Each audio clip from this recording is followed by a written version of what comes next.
Namaste, namaste. Welcome to another edition of Community Cop.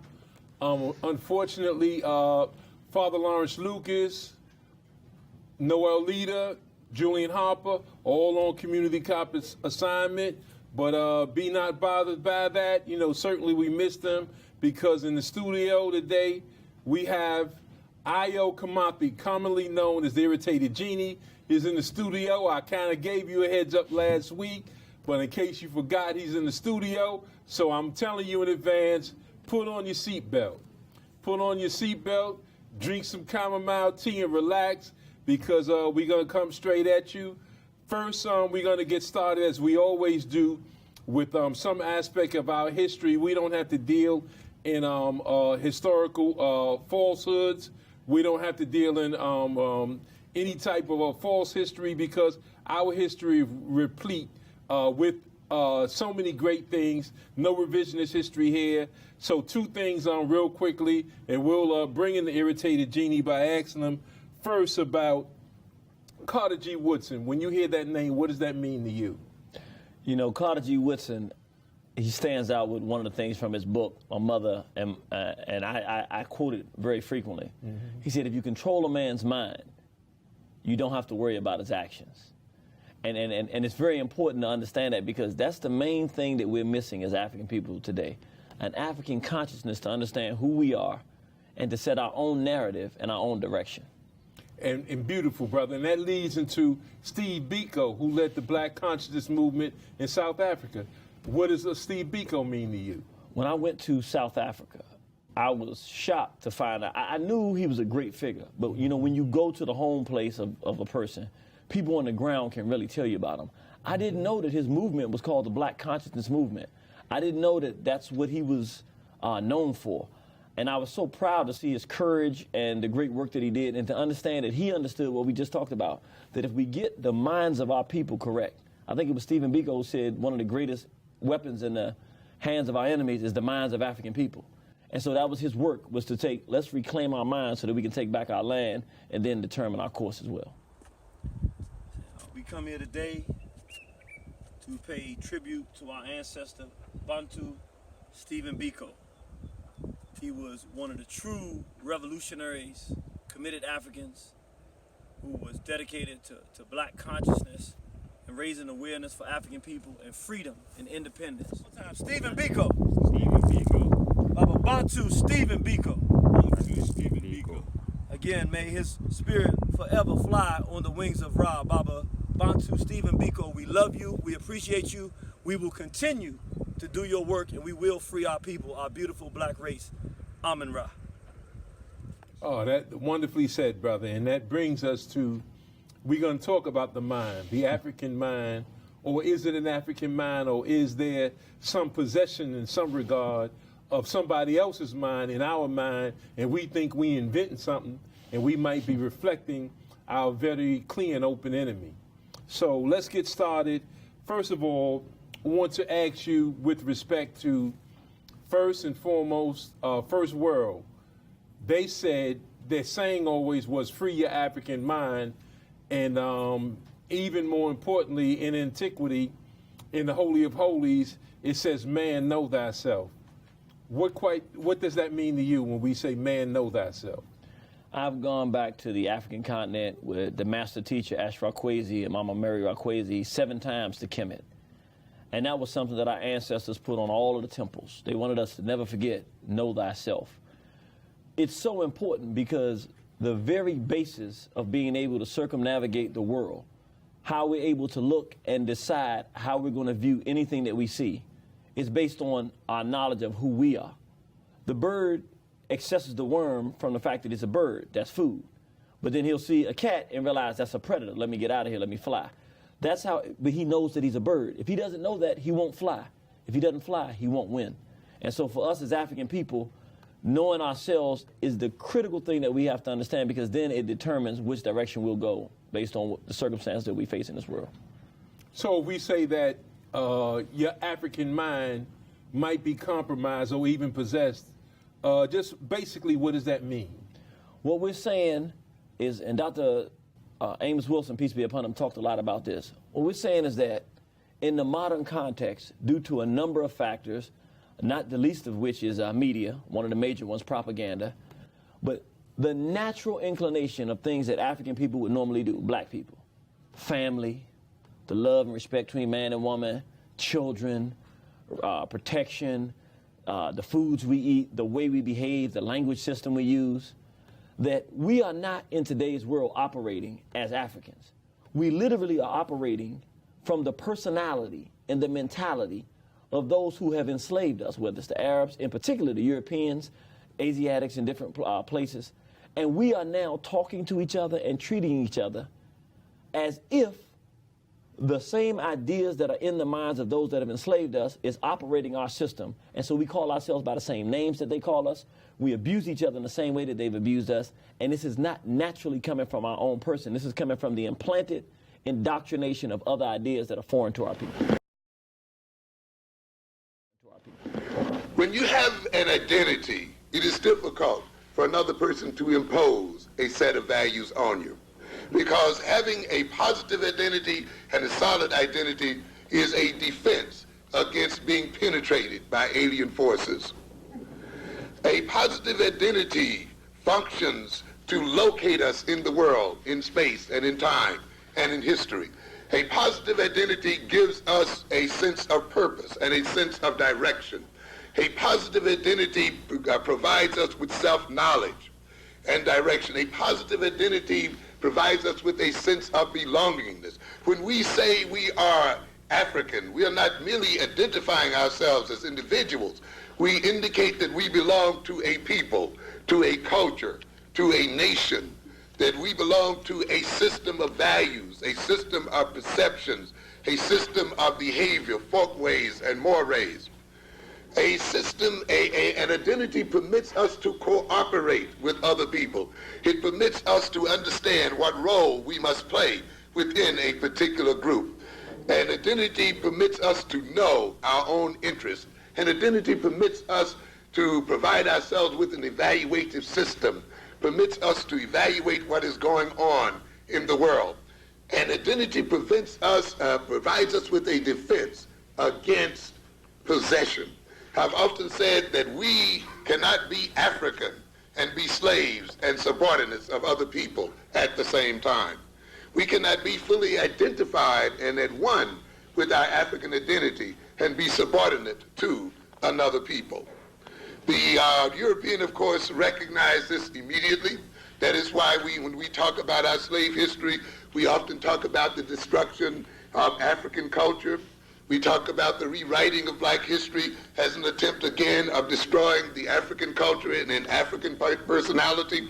We recognize that the destruction of that personality, the separating of us from our culture, the separating of us from our history, is a separation of us ultimately from our identity. So you're saying basically that if we are not in touch with our own value system, we cannot defend ourselves against an alien culture? I say that's absolutely the case. In fact, what happens when we don't know who we are, we become the alien culture. And so the alien who has been oppressing us for some time no longer has to do the work. They don't have to call us names that deflate our self-esteem. We'll do it. They don't have to rape us. We'll do it. They don't have to misguide us and tell us that we don't have the capacity to achieve. We'll do it on our own, because they are now no longer physically controlling us. They literally exist. Their ideas and their personality exists within the context of our character, and we're doing and saying to each other what they did in the beginning, and now we've adopted it, and we're carrying on their mission of oppression for them. So can a split or a schism occur at the same time while you still have an African identity? Can they occupy the same space? They do, but what happens is one of them is going to win. So what happens is you'll be a black person and you love your family, but yet you're a black man and you believe in helping black people, yet you go out and marry a white female. Well, on the one hand, you love your family, you want your daughter to grow up and marry a black man like you so that she can have a good life, but on the other hand, you're so compelled to go to the daughter of your enslaver to be with that you can't reconcile the two. So you're fighting those two things at the same time. The two of those people exist. One with an African personality, talking about being black, being proud to be black. At the same time, you go home at night and sleep with the enemy. So it's like there's a schism that occurs, and it just depends. But usually, one of those two is going to win. Either you're going to eventually end up in your African mind doing what you're supposed to be doing as a black man, woman, or child, or you're going to end up totally adopting your enemy's personality and being self-destructive to your own black self. Now, Wade Nobles, he calls it shattered consciousness, fractured identity. Why is identity so important? Identity is the basis upon which individuals align themselves with others who they believe that they share an identity with, and then to make progress and organize. So for a people who are under siege, and we are under siege everywhere we are on this planet, in order for us to successfully navigate that siege, we would have to be able to say, I am black, I am an African. This is my identity. These are my belief systems, what I believe in. Here are other black people who are African people as well. They're going through the same thing I'm going through, whether they're in America, whether they're in Europe, whether on the African continent, whether they're in South America, wherever they are. We're brothers and sisters. We have an identity in common. And so now we must figure out what we can do to work collectively, one with the other, economically, socially, spiritually, in every form, militarily, to help and assist each other in our ascension. That only comes when we have a common base of an identity. Without that identity, we're literally individuals who are over 1 billion on the planet walking around bumping into each other, not having a direction. Now, does that identity, since you're talking about globally, does that affect migration in any way, your identity? Migration in terms of? Where you going to go, where you want to settle down, where are you going to go for a job opportunity, where are you going to go, where do you want to live and settle at?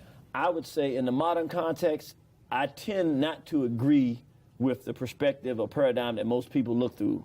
My modern context is this. African people are in a 21st century battle for our survival. It's a war where different races are trying to commit genocide against us.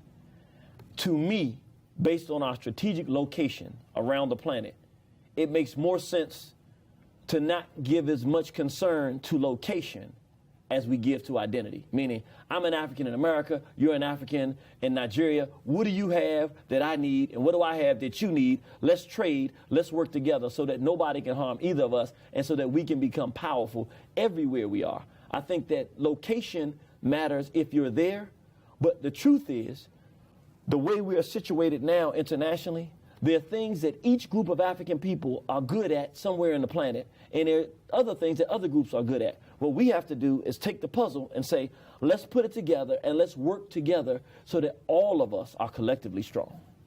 Okay, now, how do you know, or how can one recognize African culture from European culture? Because I'm going to get into European culture, but just how do you recognize the difference, a basic way?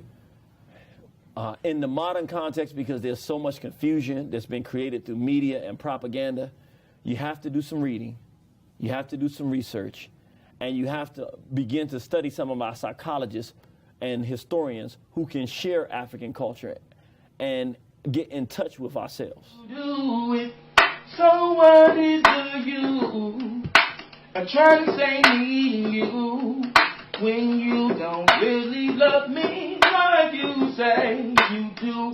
No, no, no, no. No, no, no, no, no, no. You don't love me like you say you do. No, no, no, no, no, no, no, no, no, no. Man, now that I know the truth. Right now, I bet I start shining. Tired of being broke and being poor, rapping and wanting more. Standing down here in the subway when I should be on tour. Living in Inglewood when I should stay by Lake Shore. Every day I be fighting and I don't know what it's for. Why am I in the war? I don't even understand me. Out here rapping every day to try to feed my family. I should be in Miami somewhere winning Grammys, but I still struggle every day. God damn it. Gotta be a cold life I'm living in. Going through these problems every day. Trying to be an upright white citizen, y'all don't even notice me. Since I'm broken on the streets, spitting poetry, they don't throw no dope for me. They tell me hopelessly, one day you gon' shine, but I guess I'm not there yet, cause it probably ain't my time. It's younger cats that feel like they better than this young man that stay up late night like his name was David Letterman. You got the key to the door, then you need to let him in. I got a flow to remember, you never forget again. I'm in your head, fix your headache like some medicine. Yo, my last name should be Solo, etc.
So what is a lingo?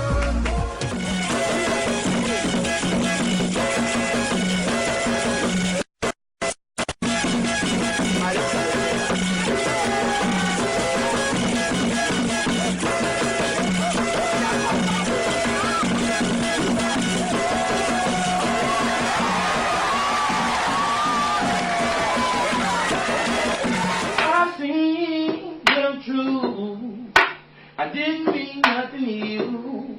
I was just one that you could use, and I let you do it. So what is the use of trying to save you when you don't really love me like you say you do? No, no, no, no, no, no, no, no, no, no, no. You don't love me like you say you do. No, no, no, no, no, no, no, no, no. You don't love me like you say you do. Now, is there, can our culture be ill-affected by physical domination? Absolutely. And that's the way that culture is generally the beginning phase of the destruction of culture historically, through slavery, through colonialism. It usually is a physical phase. There's some physical phase, like in our enslavement, where we're dragged from our families. We come from a culture where the men take care of the women, they protect the children, they raise the children. Even if your father passes and he's late, you still have someone else that will step in. There's always men, there's always women in the family. It's a village that raises a family. You go from that to a situation where your child comes out of the womb of your woman, or that you want to be your woman, and they take it and sell it, and you don't even have the right as a man to raise and protect your family. So you're forced to adopt a new culture that's totally destructive. And after doing it for hundreds of years, we can even get into the process of fathering children, and due to the habitual nature of not being able to take care of those children, we abandon that desire that we had originally as black men to take care of children, and then you find a lot of brothers will just leave the children and go. And this is not something that we came to this continent with. This is not something that came from our culture. It was a culture that was created by dominance. Okay, then specifically, Dr. Freud talked about, from his research, Dr. Sigmund Freud, he studied Africans, Europeans, and the like, and he determined that there were distinct differences. What did he say that Europeans, by and large, him being a European himself, so I'm sure the more heavier study and research went towards European. What did he say? What motivates Europeans? He said that the two driving forces in the European mind were sex and aggression. And you can interchange the word aggression with violence. And he said there was, so that there were two competing drives that were contradictory to one another. Sex, which produces life, so it's a life drive, and then aggression and violence, which is a death drive. So he said that they were psychologically living in a conflict, life and death at the same time. And this was the centering. He said that sex and aggression were the driving factor in the mind of Europeans psychologically in everything that they do. So would that involve everyday life? Would that involve them on the battlefield? What's an example? Give me an example of that. What would it be? Something. Based on what Sigmund Freud was saying? Yeah. He was basically saying... is he saying it's genetic, first of all? Yeah, he's saying it's a predisposition of the white race, meaning this is their culture, this is who they are, this is not something that you can change or tame. Or he's saying he did a critical analytical study of the behavior of Europeans and said there were two driving factors, sex and aggression. And so what that means is that the easy way to look at it, we look at our enslavement. What was the core of it? Kidnapping people, that's violence. Mm-hmm. And rape, whether it was men, women, or children, that's sex. So you have, even in the core of what they were doing with us, it was sex and aggression. If you look at the nuclear bomb, there's only one race that we know of thus far that's actually actively dropped a nuclear bomb on groups of people, inhabitants on this planet, and destroyed lands. Those are Europeans. Sex and aggression. When you look, anywhere you look, when we saw the invasion of Haiti over the last, in 2010 when they had the so-called earthquake, and we saw what? What did we see? We saw the Uruguay troops doing what? Raping a young brother. And this was a systematic thing that was happening in Haiti. Even the French, we were talking about it earlier. The French, by other European nations, this is their reputation. Dr. Baroudi, Dr. Alimu Baroudi is the one that put this information out there and did the research. They're known by European nations, their reputation in warfare is that they rape the men first. I want to make it very clear. Not that they rape the men. Many of them do that, if not all of them. That before anything else they do, when they capture people, the first thing they do is the French are known for taking the men aside and raping them. So this goes along in that same construct that Freud talked about sex and aggression. Okay, give me a psychological profile of Europeans then. Okay. Let's just cut the chase. let's get right to it. Okay. And this is something, it took me a long time to do this. This is one thing out of all the work that we've done. This is the one thing that doesn't exist anywhere on the planet. Like, you're not going to be able to go and find it somewhere. You have to do the analytical research to figure this out. But we put it in documentation form. But I was able to use what Sigmund Freud put on the table to do that. All right. This is, the Most Honorable Elijah Muhammad described it this way. He said the white man is the devil. So what I would say is this. Let's take that and table it here and then say, okay, what are the characteristics of Europeans that if you measure up against from here, yesterday in history, and any period in the history of the world will be consistent? I would say the base and the foundation of European psychology is misogyny, the hatred for women. That is the foundational element of their entire psychology. That's what everything that they do is founded in a hatred for the female principle. Now, if you want to see that, I just tell people all the time, think about it when you think about the horror film. Somebody gives millions of dollars. They come to you as a brother. I want to give you $20 million, brother. And what I want you to do is go out here and make a film about something. Can you imagine saying, I'm going to make a film, and it's going to be a bunch of women going around, and some crazy guy with an axe is going to go around and start chopping them all up? Nobody gives someone that. That's something that's inside your mind, and you say, hey, you know what, I'm going to create this. And if we think about the genre of horror films, first of all, they're white. That's why you don't see black people doing many horror films, and we're not good at it when we do. Why?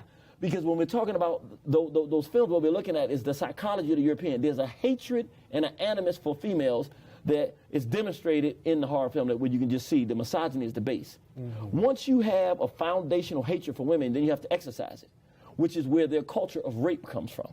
Because how do you actualize a hatred for women? Well, the greatest violation of the woman is to take that which is most sacred, which is sex. So then that's where you see the sex. So it's not an individual thing? No. This is the psychological personality of European. This is after they develop the hatred for females, then they have to exercise it and demonstrate it because it's in the mind and the psychology. Now you have to do something. Rape is the thing that comes out of that. That is how you demonstrate the hatred for females as a culture. Okay, and then what? Then after that, what happens is you hate the female, but now it goes to what Freud is saying. But now you have married sex with rape and aggression together. But the thing is, at the same time, sex and aggression become one with the rape. Sex and aggression. You're being violent towards someone, but you're also involved with sex. So sex and aggression become one under the construct of rape. You're saying that your research tells you that these emotions are intertwined, that in the rape, there's pleasure in the rape while they're enacting violence. I'll say that in the European psychology, yes, it's very difficult for the African to process this. There's no difference between sex and violence. No difference. So, in other words, when they go out and they pull a black man over, and they pull you over, and they ready to pull that gun out and shoot you, the same thrill they would get from raping someone or sexual interaction they get from killing that black man. That's why they would hang brothers up and then cut the body parts off and pass them around. That sex and aggression. Right after church. Right after church. Sex and aggression are the same in the European psychology. Well, So- where does homosexuality fit in? That's where the next piece comes in, because now you got sex and aggression there, but you hate the female, which is your base. So now you say, we can have the sex and aggression without the female. That's where you get the homosexuality. As they become more, we would call it psychopathic, what happens is, now you're looking more for violation than just an intimate interaction. So you got homosexuality, but that's one violation, a man to another male. But the truest, hardest form of the violation is when a grown male violates a little boy. What's that called? It's called, in ancient history, it was called pederasty. Plato, if you study the Greeks, in his symposium, he was talking about the psychology of Europeans and the culture. He said pederasty, which is a grown man raping a little boy. We have nothing in African culture, we don't have a word for this, except for insanity. He said that pederasty alone is capable of satisfying a man's highest and noblest aspirations. And the love between man and woman, when spoken of at all, is altogether inferior. It is a purely physical impulse whose sole object is the procreation of life. In other words, the only reason that a white male, according to Plato, deals with a white female is that you have to produce more lives. But he said the highest, most spiritual aspect of their sexuality, when they've reached the highest point, the epitome of European sexuality, it was when a grown male rapes a little boy. Even their god Zeus did that with Ganymede. Which means that's not isolated. If a deity is doing that, if Greek aristocracy is doing that, it's safe to say that's part of Greek culture. I would say it even more. It's the centerpiece of the culture. It is the culture. That is when you have reached the highest point of culture, that's what you're involved in. Like, that is European culture. That's the center. Pederasty, the rape of children, particularly boys, by grown males, is the centerpiece of European psychopathology, which is also the culture and is also the psychology of the European. Now, when you get past that, is when it gets where violation begins to take a greater, it becomes more important than the sexual act at all. So now you start seeing where you get bestiality. Because now it doesn't matter if it's an actual person that you're violating. As long as you're violating something, that violation, that violence is when, in their psychology, it's different than our psychology. We try to understand as Africans, it becomes confusing. We just have to observe and make the analysis fairly based on observation. So this is where you get bestiality, because now you're violating even a dog or animal or something like that. Past that level of violation is when it gets very bizarre. We call it sadomasochism or sadism masochism. Sadism is the love and the lust for hurting others and bringing pain to others. Masochism is the love for bringing pain to oneself and receiving pain. So we call it sadomasochism. Many of us don't know about this stuff, but we see them with the S&M. So that means sadomasochism with the black leather neck and choking each other and all this kind of stuff.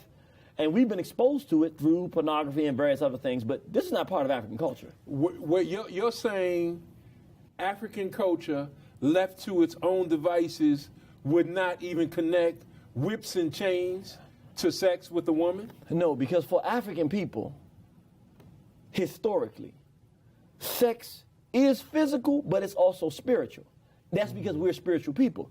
So we created in the European story, it was Zeus and Ganymede, a grown man with a little boy raping him. In our story, the man, Asar, had the child without physical touching the woman because he was physically killed. But his spirit gave the woman a child. So in some sense, that's sexuality because he had to implant the seed, but he didn't even physically touch her. For us, it's been more of a spiritual thing. So the idea of trying to harm someone and wanting sex, they're two totally different things. We have war, where you want to harm somebody, upset when you want to fight them. Then you have intimacy and love. For Africans, the two are not supposed to interweave like that. In the European psychology, they're the same thing, which is very difficult for African people to understand because it's not us. But if we look and observe, we can see it. You see it, like I said, with the whips and chains and all this stuff in sadomasochism. This is what we're looking at. We're looking at European psychology, really not understanding what we're looking at. Once it gets past that point, then you get to the state of where, and the best person to look at to really understand this would be Jeffrey Dahmer. He raped those guys. He would drug them, rape them, take them back, but then he would cannibalize them. So the first thing, he was raping little boys, and he was raping grown men, and they were mostly black. And he would rape these guys, rape these little boys, and then he would put them to sleep, and then he would carve them up and chop them up and put some in the refrigerator, and then he would eat body parts.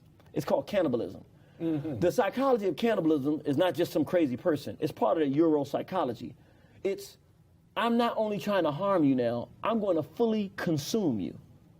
I'm going to fully, it's not just hurting you now. It's not just sexual to violate. I'm going to take your whole essence and put it into myself, which is what we see with cannibalism. The next jump is what really shocks people because we never looked at it this clearly and through this particular paradigm and lens.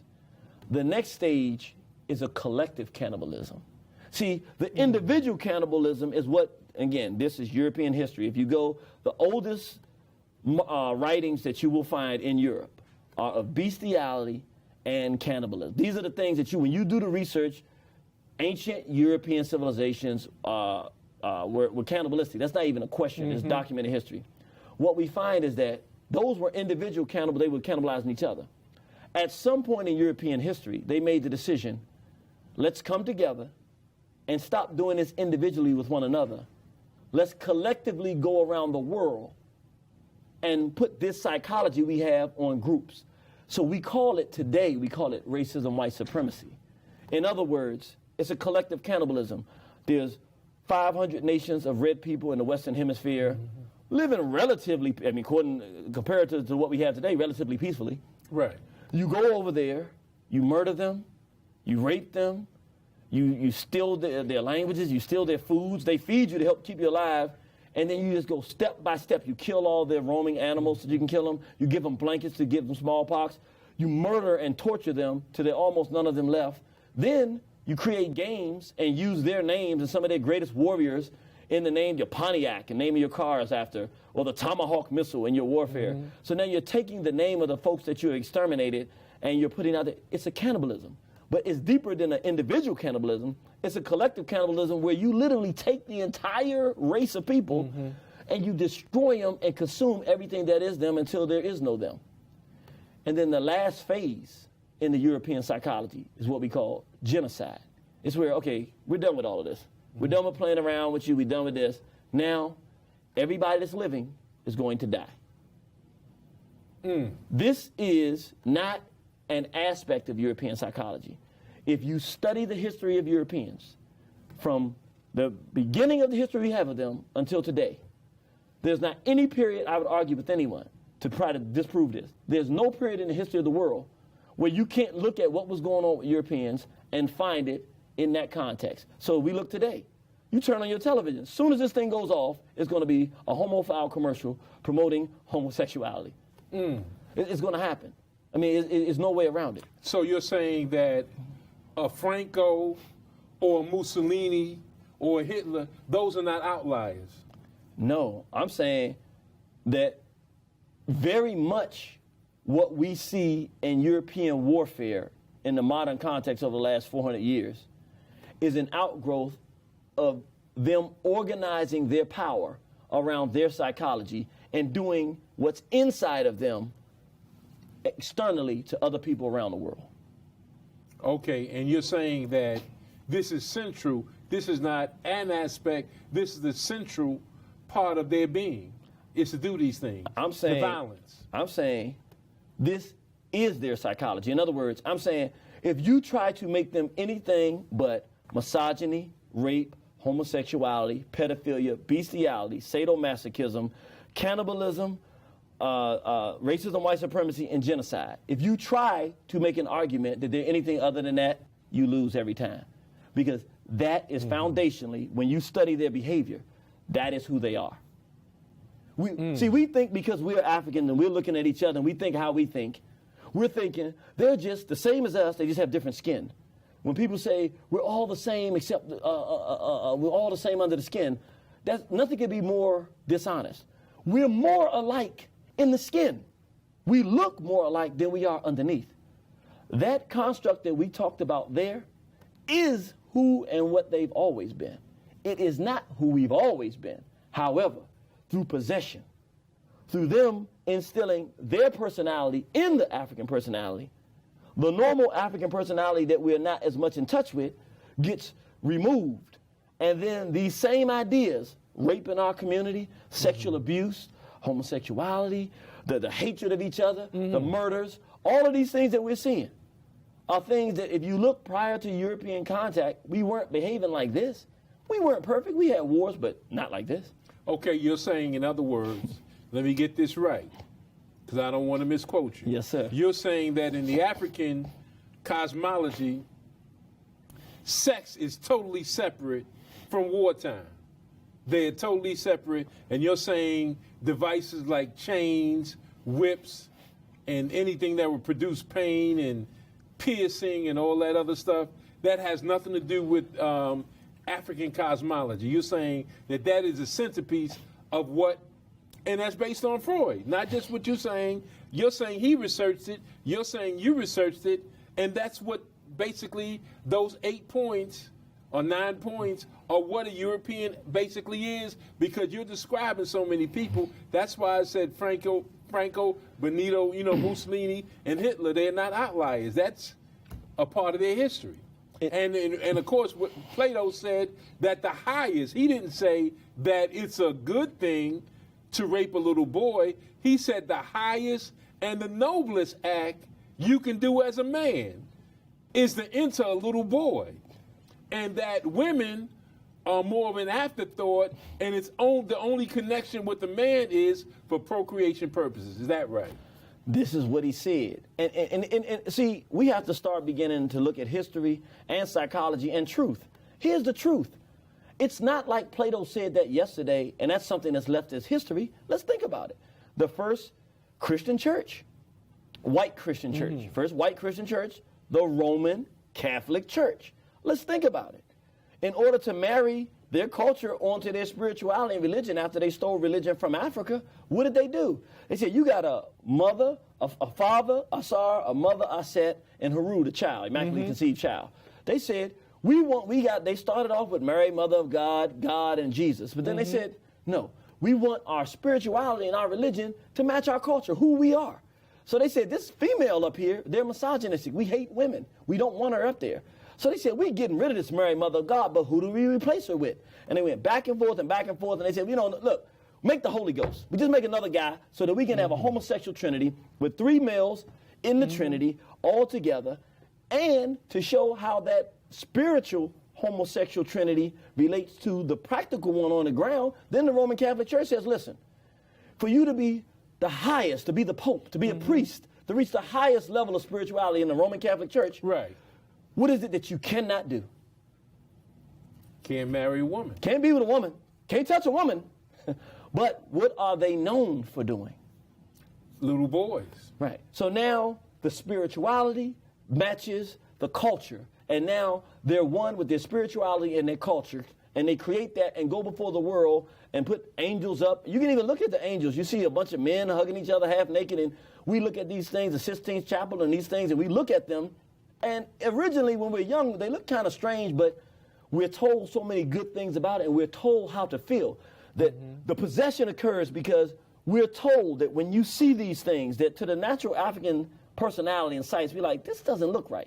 Why are these little naked children going around with arrows flying around? That's not an African prototype of spirituality.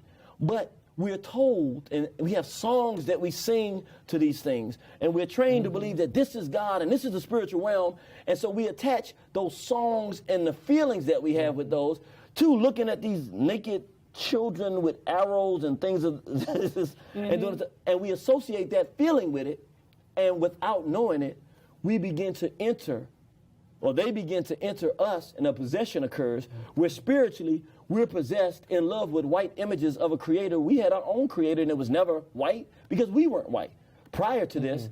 So we take this, but it's not just and we don't have to apologize for that. We don't. It's not just the idolatry of whiteness of seeing God as white. What does it mean to be white? We just described that. So that's why when we start adopting these spiritual concepts and getting part of these institutions, we don't just adopt white idolatry thinking they're better. We think who they are and what they do is better. So that if you go back to 1980, if you sat in a room and talked about 2 men being together, every black person in the room would say that's absolutely disgusting. Right. We didn't have to have no debate about it. There's basic fundamental things that are right and wrong. The creator, God, whatever your nature created. And that's what a preacher would say. Even our preachers would say that.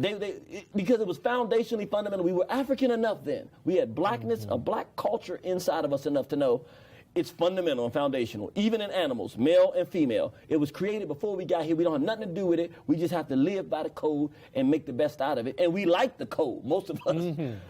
But now, through possession, through inoculating us with their psychology and ideas, now we go, well, I mean, maybe somebody could be born some other kind of way. In the annals of time, there's not one relevant African scholar or historian in the history of the world, I'm talking about the world, who's ever been in doubt of a man being with a woman.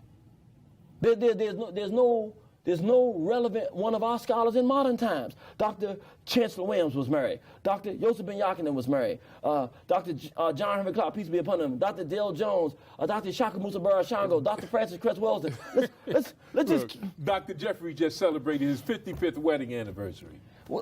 We weren't confused in the past, but through possession, through taking the construct of European psychology, which we just described, which is who they are. They can't change from this. They can't go and rewrite something and make it different. All you have to do is go and look at the history. Look at the history of even our lives that we've been living. I'm 46 years old, and I'm 46 years old. I've seen that this fits. This is who they are. They're not going to change, but they are now effectively beginning to turn us into them. You can go into a black community right now. Every time I speak, I'm conscious of this reality. I'm in a room with 100 black people. I know if there's 100 black women in that room, 70 of them have been molested in their life. So I have to be considerate to the fact that my sister's dealing with that pain and that some of her decisions that she's making in life are not her own decisions. She's been violated in a way that is un-African.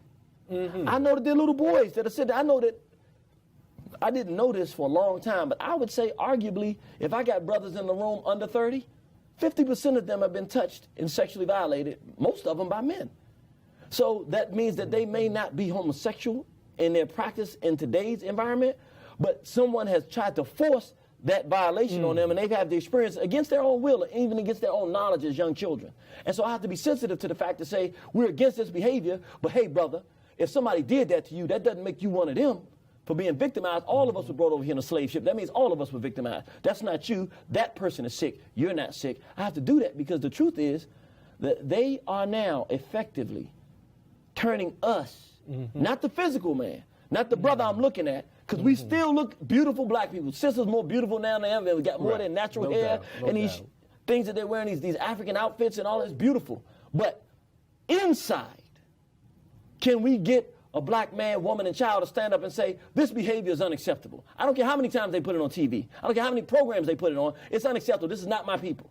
Can we get people to stand out there and say, we shouldn't be calling each other outside their names? It's unacceptable. I don't care how many people have made a song that make it sound good. We shouldn't do it. It's unacceptable.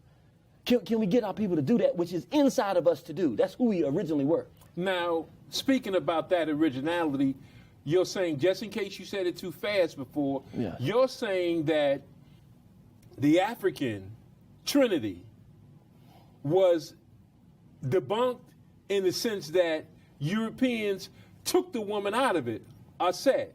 Yes. Will you please explain that one more time? Because before you explained, all the major world religions come out of Africa. How was they able to take this old concept developed by Africans, an African Trinity? How did they take the woman out of that? They did it, I'm going to say, how and why. The Council of Nicaea in 325 AD with Constantine began the process of these ecumenical councils where they began the process of saying, Africans have ruled the world for many millennium, and they use this spiritual construct to do it. We're going to duplicate this. And what happened is, over the course of hundreds of years, as they were changing it, at one point they said, we got to stop them from being black. We can't be white worshiping a black god. It just doesn't make sense. So for the beginning part, they all had black gods because that's what all the gods and goddesses were all black. But at some point, the European was able to organize their thinking and say, look, this idea of men respecting women and a woman goddess existing, that's not us as Europeans. It's just, that's not who we're going to be. Mary, Mother of God, yeah, whatever. No. We're homosexuals. We believe in, this is our behavior. And we're going to make a religious system that mirrors our culture and that gives our behavior a God stamp, meaning we're going to tie it to spirituality, saying that our culture is spiritual and it is the best. And we're going to go around the world and conquer with our culture, proud of who we are. And that's male with male, female with female. This is our culture. The same thing we talked about from misogyny to genocide. This is who we are. And we're going to create a religious system that allows it to happen.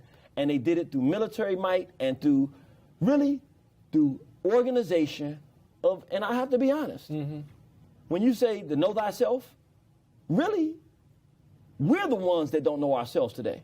They know themselves. When you turn on your television and you look at the insane programming that you're going to get tonight, when we started this conversation, from misogyny and disrespect for women and hatred for women, for every one of your videos that you're going to watch, all the way to genocide, you're going to see that whole construct.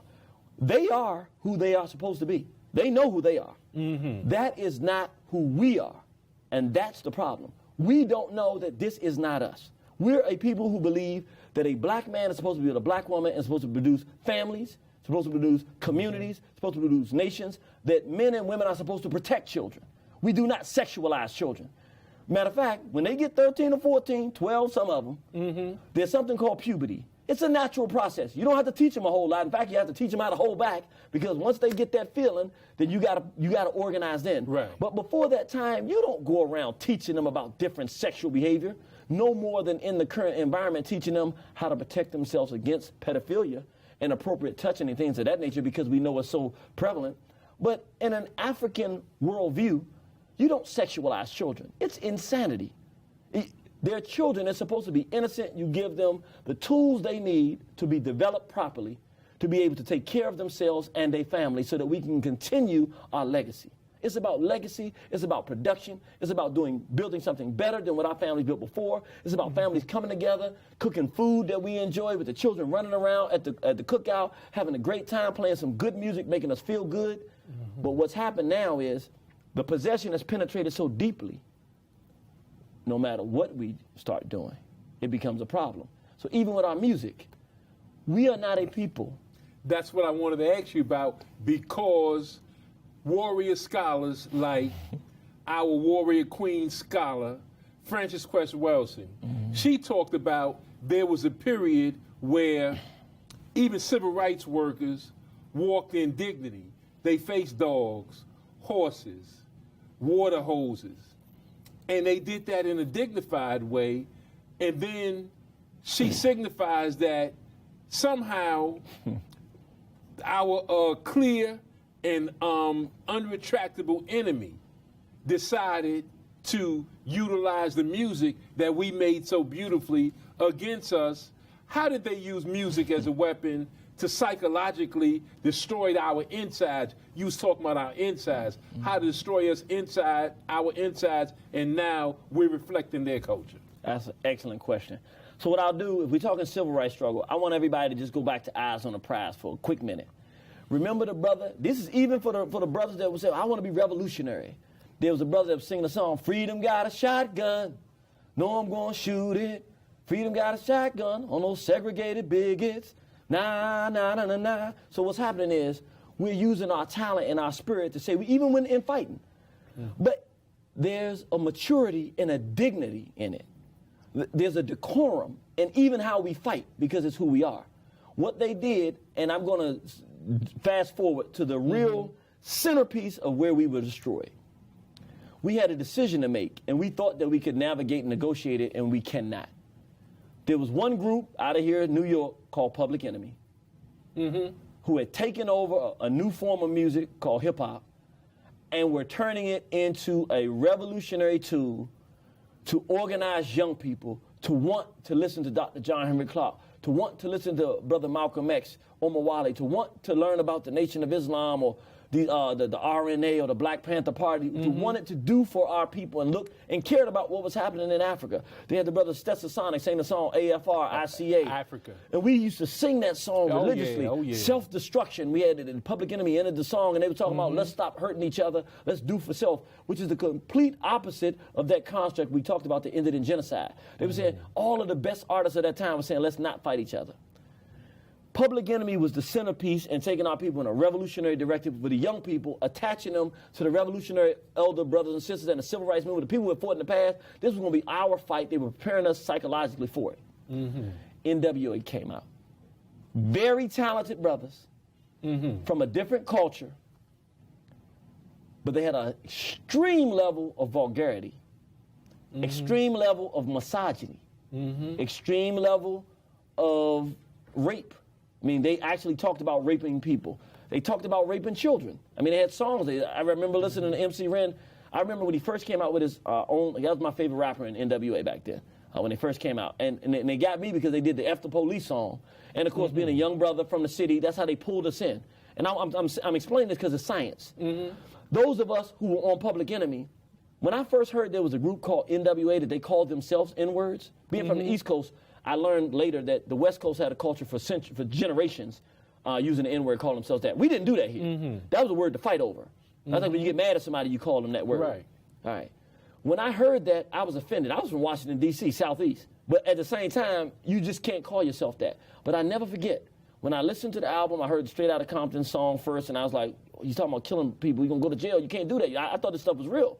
When they did the After Police song, then I fell in love with it. Because I was like, oh, maybe they are revolutionary. It took me down a dark path, though, because I started to listen to things I know weren't correct. I was talking about killing each other. But when MC Ren came out with his first little CD, he had a song, and he was talking about the people that was molesting this little girl. And he talked about how he came to the house, and he was looking at the father through the window molesting his little daughter. And Ren was the villain. And I had recently heard my first story that I'd been told from a sister give me her whole story about how she was raped and molested in Jamaica. Changed my life. I said, you know, this can never happen. So he was singing this song, and I'm thinking as I'm listening to the song the first time, MC Ren is the villain. He's going to jump in, and he's going to bring justice to this guy that's raping his own daughter. And I never forget the disappointment I had when he jumped in, and he said he wanted to participate in the process. So he's going to gang rape the little sister with the father. So he wanted to jump in. I'm saying that to say, if you take that and go into their next album, main album, Ends for Life, where they now condition us to call ourselves ends, to celebrate it, where they have all kind of songs talking about raping little children, about us murdering each other and making it sound glorious. And I saw the impact of it in Washington, D.C., of brothers who actually were good guys, man. They were strong guys in the street, but they didn't want to kill people when I knew them. I left for a couple of years, went to Massachusetts and came back. Man, they were some serious guys. And there was a lot of people dying, and not all of them were selling drugs. But they created a culture where the European Jerry Heller was able to look, small hat, and say, you know what? These guys are making music like this. We're going to engineer them to take out the Express Yourself songs, take out the F the Police songs, and now just totally focus on violating and destroying your own community. And if you do it, we'll make you rich. And what has happened since 1988, when we had the choice to make, are we going to go Public Enemy direction, freedom, liberation, self-respect, decency, fight the power? Are we going to go to self-destruction? Unfortunately, as a race of people, culturally, we've gone the way of genocide, suicide, self-destruction, and to this very day, our culture, the music, the comedy, everything that we do culturally is a paradigm that comes out of that NWA period where we made the wrong decision. So you saying that music was weaponized, but you saying comedy was used against us? Comedy is used against us. Let me do it this way.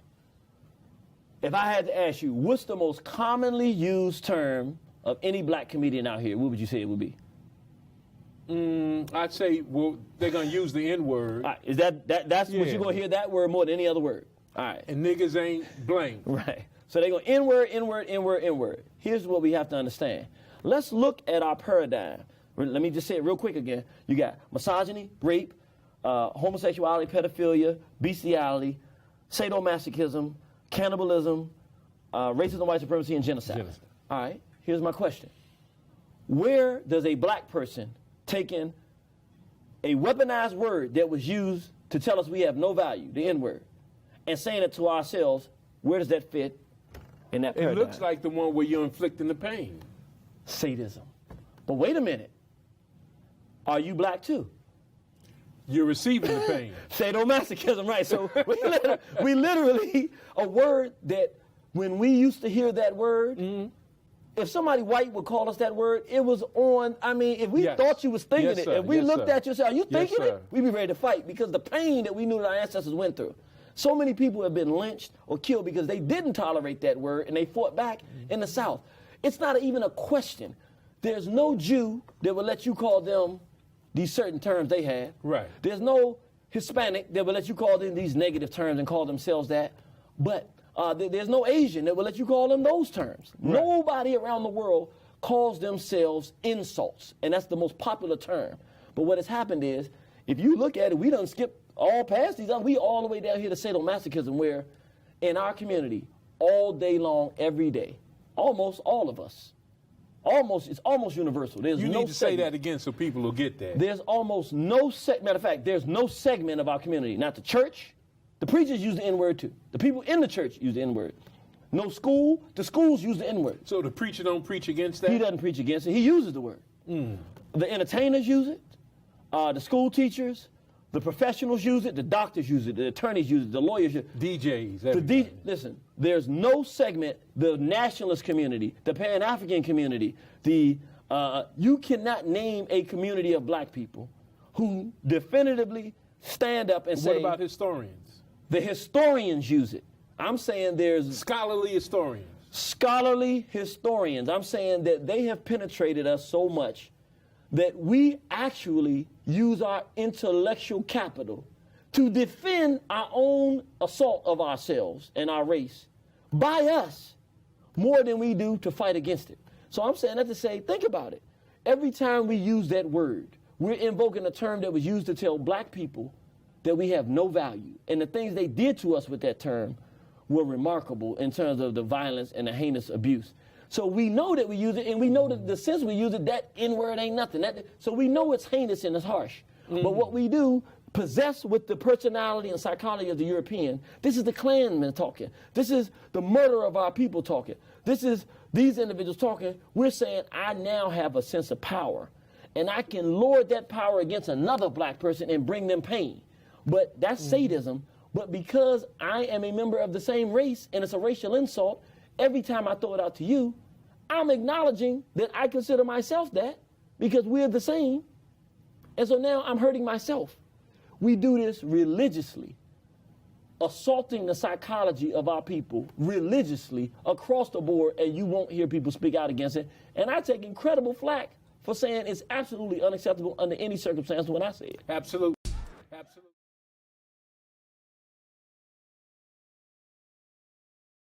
Absolutely. So you're saying that we're inflicting pain at another black man or woman or child, and then we're receiving pain because we've made it an act of, a word of endearment. Right. So we enjoy the pain. It's called masochism. We enjoy hearing ourselves be insulted. I want you to think of the worst insult you can think of for a Jewish person. I want you to imagine a Jewish person going and talking to other Jews like that. Could it even possibly happen? Not publicly, no, never.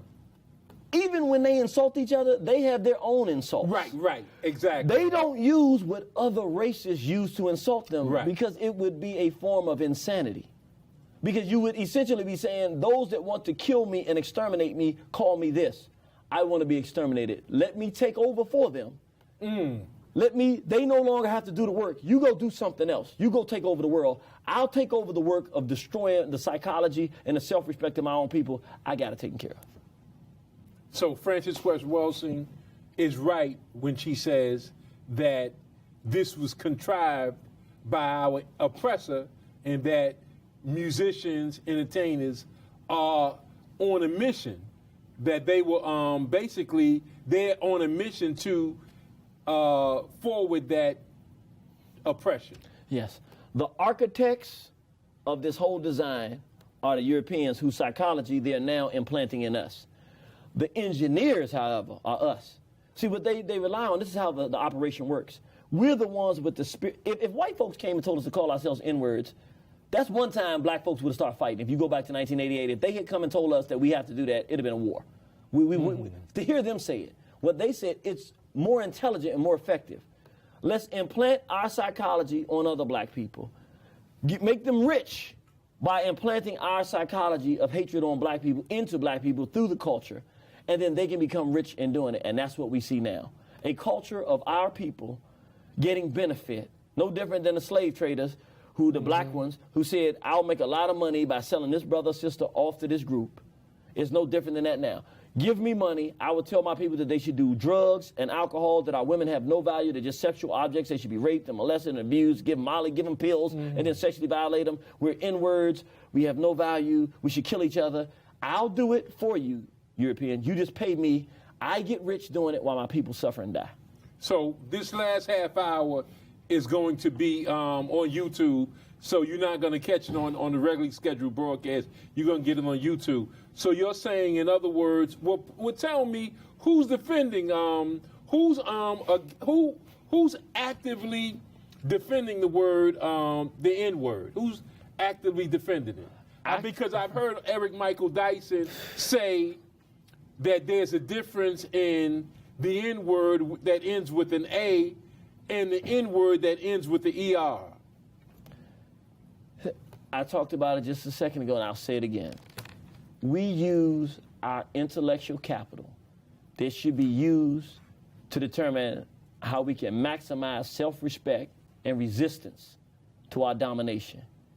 We use our intellectual capital to justify our own destruction. Whatever design our enemies create, they are finding collaborators to articulate with fancy words and fancy designs how to make it sound intellectually viable for us to kill ourselves. Michael Eric Dyson is wrong.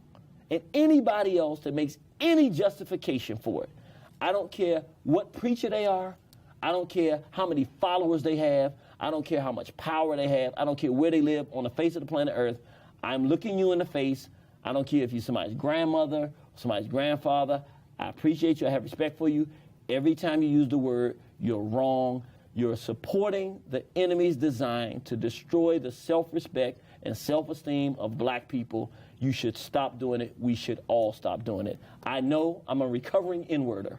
I probably use the word more in a certain space of time. I probably use the word more than anybody.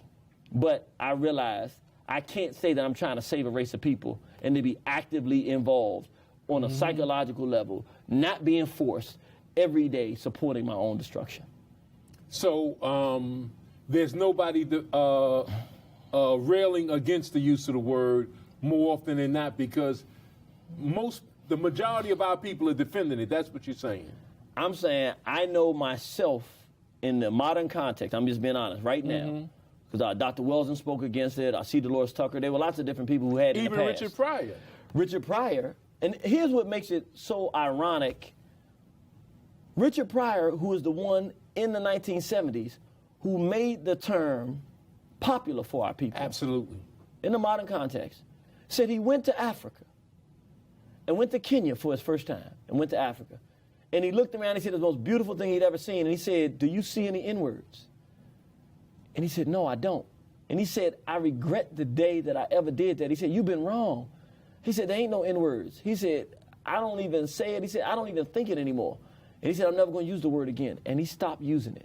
Here's what's interesting. When you listen to all of the black comedians, almost invariably, you say, who were your influences? Almost all of them will say Richard Pryor. That's right. They get influenced by Richard Pryor, but not by him improving his own craft. He went from that to when he was doing the television show showing us that ancient Kemet was black. That's right. I mean, he was brilliant. He was still brilliant after he used the N-word. Matter of fact, he might have got even more brilliant. Right. But yet, we don't see them adopting that part of the platform because we have been possessed and we have literally, inside of us, is a European spirit. Dr. Amos Wilson talks about it. It makes possible then, in that African personality, that is the split African personality, makes it possible then for the African to begin to believe the lies, to accept the European distortions, to accept European reality, to accept then the stereotypes the Europeans have projected. And it's very interesting as you ride the subways today, and it becomes an embarrassing event to watch our youngsters use the degrading term they use again and again, so loudly, so unself-consciously. When I grew up, the idea of using this term in public, the idea of letting white folk hear you using that term, letting any other group of people hear you referring to yourself by that term was unbelievable. But now this seems to be the coin of the realm. And we hear it all the time, yeah, that nigga this, that nigga that, and it just goes again and again and again. People must have been destroyed in many ways to talk about themselves in public and to be this way so loudly and so clearly. You must then break the African person from his African identity in order for this to happen. And this, of course, is what happens. Nature abhors a vacuum, we say. In other words, where there's a vacuum, there's an attempt for that vacuum to be filled in some way or another. And of course, we see that when we suck sodas with the straw, we create a vacuum, of course, and that vacuum sucks into it whatever we are drinking. When you create a vacuum in the personality by separating the African personality from its African identity, then there is an attempt for that personality to suck into itself something else, to fill its emptiness. When the European then is in control of information, when the European is in control of so-called knowledge, when the European is in control of so-called reality, in control of definition and so forth, it will be these things that are sucked into the African personality. When the European projects lies as truth, there will then be these lies sucked in through the vacuum of the split African personality and accepted as truth. And then this personality, these sucked in lies, these sucked in perceptions, these sucked in distorted views of reality, will take on a life of their own. They will take on a structure and an organization and represent themselves as a personality. At that point, the African personality becomes possessed by a spirit. When we hear, as I said earlier, about the black boys and our children talking that language on the subway and speaking the way they speak, in a way, it is not they who speak. It is the spirit in them that speaks, using their mouths, using their bodies. It's a European spirit that enjoys and gets the same delight out of the pain and suffering of black people every time that word is uttered that they got when they would rape us and brutalize us and kill us and cut a black man's leg off on the slave plantation. So we have adopted that personality of liking and enjoying seeing our people face pain and suffering. It's part of us now. And with that split consciousness we're talking about, there's some things we see that black people are doing that's well that we enjoy, but too often we enjoy seeing us fight and kill each other, disrespect each other, seeing our women violate themselves and show no sense of self-respect. We actually participate in this and enjoy it, and as a part of that process, we are literally transforming, not the physical body, but the spiritual personality of Africans are being transformed. We're literally becoming the psychology of the European that we just laid out. Now, as you pointed out, that's shattered consciousness, fractured identity. That's what Dr. Wade Noble says. Now, tell me, brother, about Angela Bassett, who turned down the role in Monsters Ball originally. What happened to her? You know, I was so proud when I heard that Sister Angela Bassett. I think she's one of most people's favorite actresses. She got a black husband, good sister, and when she saw the role in Monsters Ball, according to the reports that I had read, she said, I'm not doing this. I don't want to defile my people like this.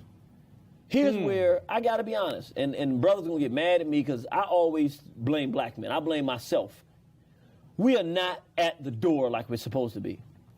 With this whole homosexuality being pushed on the black community, it's really being pushed on the whole world, but particularly being pushed in our community. We are supposed to have enough control in our households and in our community with our women in respect to say, you're not going to take any role that promotes this behavior. And so she took a role with Lady Gaga, some role in a vampire movie, where she played a lesbian vampire. That's not who we want Angela Bassett to be. And, you know, I learned this making mistakes in life. One thing I learned, and I don't think a lot of people understand this, and I don't think we teach it enough, you never really know how much respect people have for you until you do something to make them lose it. And I say that to say, I looked at the sister, and I was infuriated that she did it, but I was more infuriated with black men. Her husband should have said, this is money we're not going to get. Because our little daughters don't need to see you playing a lesbian because it's going to tell them that they can participate. You're lip kissing a woman, she's on top of you grinding. This is not behavior suitable for black people. However, what happens is that when there are no black men standing up on principle and saying it doesn't matter how much money might pay, that there's certain things that we're not going to do, when there's no wall of strength and morality and just some basic bottom and say these are things we will not do. When that's not there, our women begin to follow the culture. Our women are more social. So they go whatever direction the culture is going. And so a sister like that who would stand up at one time because she's not worried, she should have been concerned, how is my husband going to take this? He should have said no. But even beyond the husband, how are black men going to view me if I do this? How are people going to view me? How are the young sisters? How are the mothers who love everything that I do and come out and give money to anything that I do? How are they going to receive me? If she knew that our community would not be accepting of that, she wouldn't have done it. The problem, right now, I remember a few years ago, they had on Broadway, they had The Color Purple. And I didn't see the Broadway. I didn't see the Broadway play. What I know is this. In that Broadway play, I talked to people that went to see it, the lesbian scene was embellished even beyond the movie. What I know is this. You had churches whose Bible in their book tells them that this is an abomination and that God destroyed 2 nations because of this behavior. That's right. Sodom and Gomorrah. Sodom and Gomorrah. In fact, said that, look, God said, look, all of these 10 commandments, I'm going to leave all of this stuff for my son who's coming later. I'm going to let him take care of that, all right? But for this abomination, homophilia, pederasty, men surrounding houses want to rape men and boys. For that, I ain't saving that for my son. I'm going to take care of this one. And he burned it to ashes. After angels in the Bible. This is what their book says. It's an abomination. Those people loaded up buses of their children from the church to go on buses and field trips to see a lesbian play. Now, what about those who would argue it's just a movie? You know, like Birth of a Nation, it's just a movie. Right. I would say this. It's just a movie that promotes the behavior, in this case, that your God and your whole religious system says is an abomination, that God will burn to ashes, and you would take your children. We're not even talking about the adults. You're going to take your children to advocate the behavior that your God has told you is worth burning down nations and not sparing anyone. It's totally unacceptable. It means you don't have any foundation. You're not standing on anything. What about that hit TV series Empire?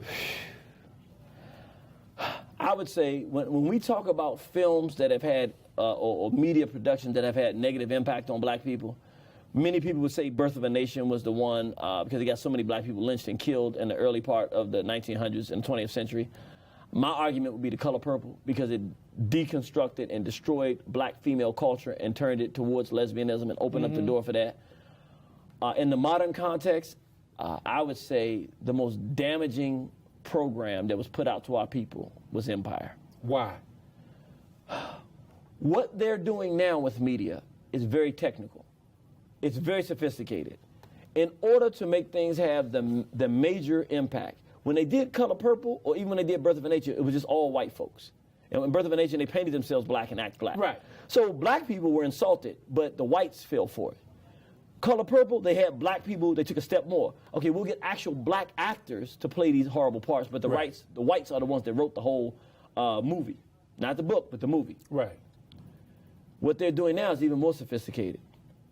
We'll just executive produce because we wanted to totally capture the spirit of black people, but use the psychology of the white psychology and the homophile psychology we described. So we'll now get a homophile, Lee Daniels, who's an open homosexual. Right. Let him craft with the best talent and with all the money that we can give him. Let him use his blackness and the soul of it to create a soulful masterpiece of destruction that takes that same construct that we just described, that inoculates and inundates people with this, and that now the black person that watches it, they can even feel that it is actually black. See, the Birth of a Nation wasn't black. The Color Purple had black people in it, but the ideas weren't black. Now you have sick black people that are being paid like Lena Waithe, these individuals who are involved in this homophile behavior. Get them to produce something, but they're going to use their blackness.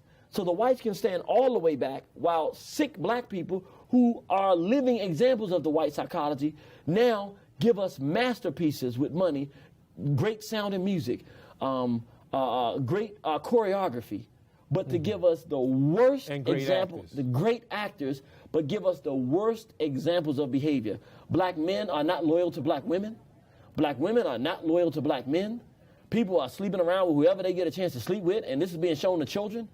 It's more like Rome. Everybody's trying to undermine everybody. Families are trying to destroy each other. They're literally inoculating us psychologically into European psychopathology. The Rome thing, you'll kill your mother, you'll steal from your father, you'll do, and they're giving it to our people in a way that's so rhythmic that it's hard to resist if you start watching it. So that's insanity being normalized, insanity being normalized to sanity. It's being insanity normalized into sanity, and it's a possession where the rhythm and spirit of black people still exists, but the ideas, we used to say sugar pie, honey bun. You know that I love you. Can't help myself. I want you and nobody else. That's right. See, you get it? Because that's our spirit there. Now, if you try to recite one line in the songs that are being sung now, you couldn't get through it without bleeping 5 times. That's not our spirit. The same rhythm and the beats, but that spirit and personality that's in our music and culture today, it is not African, it is not black. It didn't even come from us. It was architected from outside by Europeans. It's now being engineered. They're not the architects, but the engineers are now black, and most of them are sick. Most of them are involved in homophilia. Most of them have European psychopathology. Most of them are going to encourage us to be in interracial relationships so that we don't put a black man and a black woman together to produce a black family and a black future. Most of them are going to tell, and if they, and outside of not just having a black man but a black woman, the alternatives for a black man are not only going to not be a black woman, it might not be a woman at all. Okay, in terms of the black-white dynamic with respect to race, this is what Dr. Baruti said. It makes no difference what you say or how profoundly or eloquently you say it. What you have read, heard, think of, you know, how conspicuous the way you wear your trinkets or garb. If you are sleeping with the enemy, then you do not know that we are at war, or at least not in any meaningful way. Ancestry connected, consciousness, intelligent, revolutionary, non-treasonous, visionary, a sovereign-seeking, active sense. If you did, then you would not be sleeping with the enemy, period. If not, it's not complicated. You know, I mean, I couldn't say it more eloquently and precise than that. Dr. Chancellor Williams, peace be upon him, he wrote the classic, the seminal historical work for our people, The Destruction of Black Civilization. In that book, he makes it clear the integration is the key element in the destruction of black civilization. The primary place we went wrong is miscegenation. It's this idea of our social environment allowing others who are not black, who are not African, to have our space, to have our daughters, to have our sons, to share everything with us, under the assumption that they think like us. And which was actually Arabs we're describing. Right, Asiatics, it's like this. Yeah, the Asiatics, so we can say Arabs, but the reality, and that's one of the things that Dr. Chancellor Williams says in The Destruction of Black Civilizations, when we look at these groups, because remember, all Europe is a little corner of Asia. Yeah, exactly. Our ancestors had a problem. It's not a continent. Right, it's not a continent. So our ancestors just called them all Asiatics. Right. He said, in relation to black people, whether you're talking about Arabs, Indians, any of these other groups that are from Asia, all of them are white. Right. He said the term white applies to all of them because in their relation to black people, that would be Arabs and Europeans, whatever you want to call them, it's the same. And as I begin to study more and more the psychology, I didn't know this, but as I begin to study the Arab psychology more and more, what I find is on this same psychology that we talk about, if you take that and apply it to the Arab nations, it actually applies the same way. If we look at the Arab invasions of those African places, how they took over, one of the things they did was they interbreeded. They got us to invite them in, intermarry, and they began to then invite the invading armies later. Again, the destruction of black civilization, I'm only repeating what Dr. Chancellor Williams says, but also, one of the things we don't talk about, what is part of what the Arabs do as a culture? I talk to people who've been to Saudi Arabia. Part of what they do is take back black boys and use them as sex slaves. I mean, use little black boys as sex slaves. Even the men, they cut the testicles off and use them as what they call eunuchs. To guard the harems of black women, but then they sexually violate the little boys. Anywhere that you find Arabs, it wasn't just one country. I started doing the research, I didn't know this. A buddy of mine told me in Desert Storm, he was surprised that that's part of their culture, little boys. It's part of, he was probably in Afghanistan, and what they have there is the thing, they have a name for it, Bachi Bazi. And it's where they get these little boys to dance in these dresses and all this kind of stuff. And I think every Tuesday they go with the little boys and stuff like that. It's part of the Arab culture as well. It's just reality.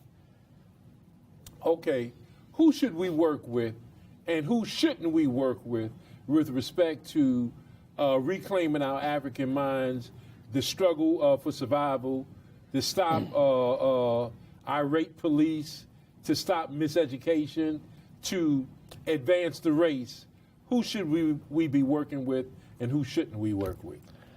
I say that we should be working with straight, and what that means is they know that a man's supposed to be with a woman. A consenting man is supposed to be with a consenting woman. Straight, black, means you got a black mother and a black father. Right. Because we've had a history of problems as it relates to leadership from the mulatto class. It's just the truth. Meaning one black parent, one white parent has been a problem historically. So we should follow straight, black, and people with some sense of dignity and courage. And we can't follow cowards. Those are the people we should be able to work with, our own people. The reason is what we're facing as a threat in the 21st century is different than every other group. And any other group that we do work with would have to be a strategic alliance. But before we start talking about working with any other groups, there are 1 billion black people on the planet. We need to figure out what percentage of that billion we can work with, and we have to make the decision to recognize our own identity, the threats to our survival in this century, and how we can begin to organize to work to stop these threats. We have enough doctors, attorneys, thinkers, mechanics, builders, inventors, people with computers and science. We have everything that we need, but we have not properly organized it. And we have the most resource-rich continent on the planet. If you take the level of technological advancement from black people in this country and marry it on to the capacity with the resource base and the numbers of our people on the African continent, we could become a powerhouse empire overnight. But that will require us sharing an African identity. And that is something that we have not figured out how to tie brothers and sisters around the world to one central construct and concept of a unification of us as African people in the interest of one design of a future for our people. So you saying if we just dealt internally, black people, men, women, and children that are straight and proud, we don't have to go outside the race, and we can reclaim our rightful place just dealing with ourselves internally? Absolutely. We have enough resources, intelligence, heart, muscle, and we just got to develop the courage to do everything that we need to do with our own people. We do. I'm convinced of that. Okay, then what about Professor Bayina Bello? She's a sister from Haiti. What do you think about some of the things she said? That sister, I really appreciate because she's bringing to light in a very public way the might and the greatness of the Haitian revolution. And I think that in this day and time, with our people being surrounded by threats on all sides from many different groups, I don't think that there's any war or struggle that is more relevant to what we're facing in the 21st century than the Haitian Revolution. In fact, there's a book, that's where I got my namesake from, called The Irritated Genie, written by Baba Jacob Carruthers, peace be upon him, that talks about the Haitian Revolution and gives the kind of perspective we need. We learn about a lot of the different figures, but we learn about the militant integrationists, and then we learn about the independence leaders. And we learn about the fact that, just as what you just said about it, we didn't need other people to get us free. The Haitians didn't win because of other people. The Haitian brothers and sisters won because of their own self-determination and the sense that everything that they needed, included the God that they were looking for to freedom, was within, that they only needed to connect to that power, to organize, and to outfight their enemies. And they did it. They outflanked them in every way, and they won the most successful war in the history of the world. And so this sister, Dr. Bayina Bello, she reminds us of our greatness through one of the greatest military victories in the history of the world. And she says first we got to deal with that internal war within ourselves. We got to clean up ourselves first. That's right, and that's the possession. We literally have to say, see, this conversation tonight will be uncomfortable because there are people that use the N-word that don't want to stop using it. The people who are involved in homophilia or have children that want to keep defending it. They don't want to talk about that. Yeah. The people who are interracial stuff, dealing with interracial. And now that you find out this is the psychology of the European, you don't want to think that because you don't want to think that the person you're with, this is their psychology, but it is.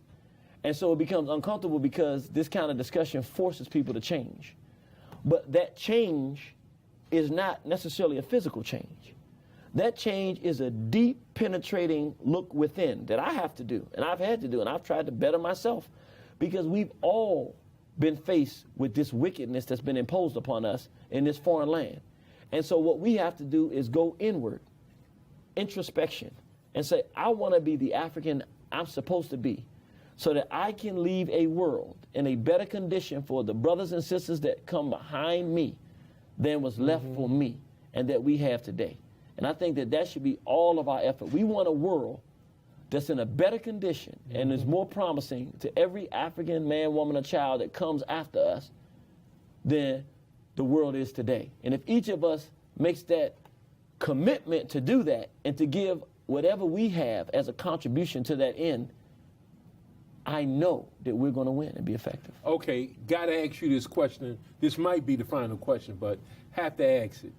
What is the irritated genie's perspective with respect to two white men, gay white men, adopting black children, or two gay women adopting black children? What is your answer to it? Because some might argue that, well, it's better to adopt them than to leave them in a group home or whatever. What is your concept with respect to, especially two white men adopting a black daughter or a black son, what have you? I would say, and you said white, but I'm just going to put it across the board.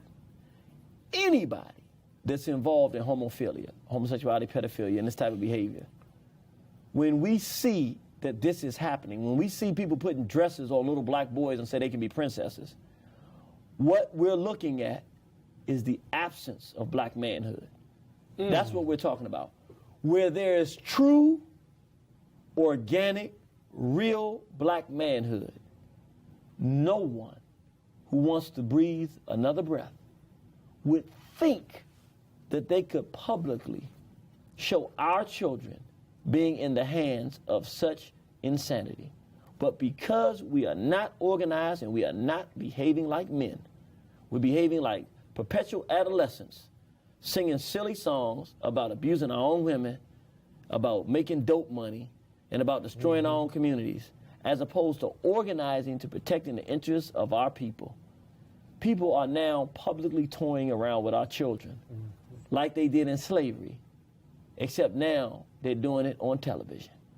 They're doing it in the public, and we're not in physical chains and bondage. So this is part of the reality of the condition we're in as a race of people. As black men, we are not doing our job, and no one is afraid of us anymore, and we have to change that. Well, and lastly, I remember something you said was so penetrating, it stayed with me. You said the last time, you said that we would not, if we allow this intrusion to continue, we could never be men like Hannibal if we allowed this homosexuality and pedophilia to infiltrate our ranks. We can never be princes and princesses if this penetration continues. Especially we can't be another Hannibal. It can't happen in that alien environment. Right, and I would say, and I'm so glad we're talking about the DVD Possessed now, because most of what you're getting today, you can get in our DVD Possessed. I would say, I'm going to take it on a spiritual level. It's not necessarily the physical environment that is the problem.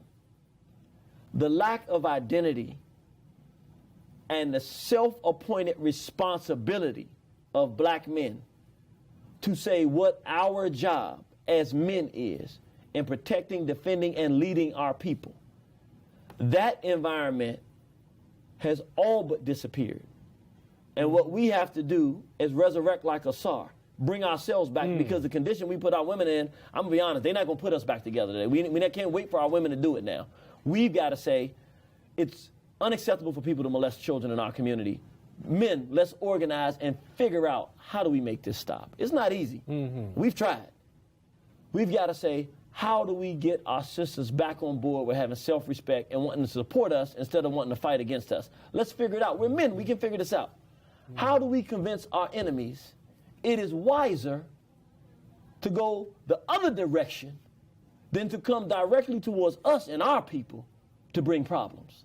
Whatever we have to figure out to do to say it is wiser to go a different direction than to create conflict with black people because of the consequences, we have to figure that out. How do we feed, clothe, and shelter our people? How do we become a world power that the whole world is wondering, what are we going to do? Or better yet, what are they going to do about us? Are they still upset with us? How do we put ourselves in a position where instead of us wondering what others are going to do to us, how do we become the people that the whole world says, they have a lot of power? What are we going to do? Final words. Final words. I thank everybody for tuning in, brother. I thank you again for giving me this opportunity to share this. You got me spirited again. I think I was spirited the whole time. Oh, yes. And I think we're moving into a different space right now. I think we're moving into a zone now where we're having real dialogue. We're not talking around the real issues. We're getting to the heart of the problems that confront African people in the 21st century. And we're determined that we're going to find solutions for the men, women, and children of Africa. That is every black man, black woman, and black child on this planet. We're going to figure out a solution to make a better world for our people. And I think that it starts with conversations like these. And show everybody that DVD. This is Possessed. Possessed. Okay, just want to thank everybody. Certainly want to thank Veronica Kitt, Nat Wood, Sheila Berry for the outstanding work you always do. Want to thank our audience for just holding on and maintaining. This was a long interview. Very sorry that we didn't get to open up the phone lines, but I can't stop the brother when he's on a roll because it's critical information that we need to be the Dr. Ben's, Dr. Clark's, and the Hannibals of tomorrow. We need this penetrating insights today to be the men, women that we're supposed to be tomorrow. Black man, black woman, protect the black child, accept your own, and be yourself. Peace and power.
ishe kombo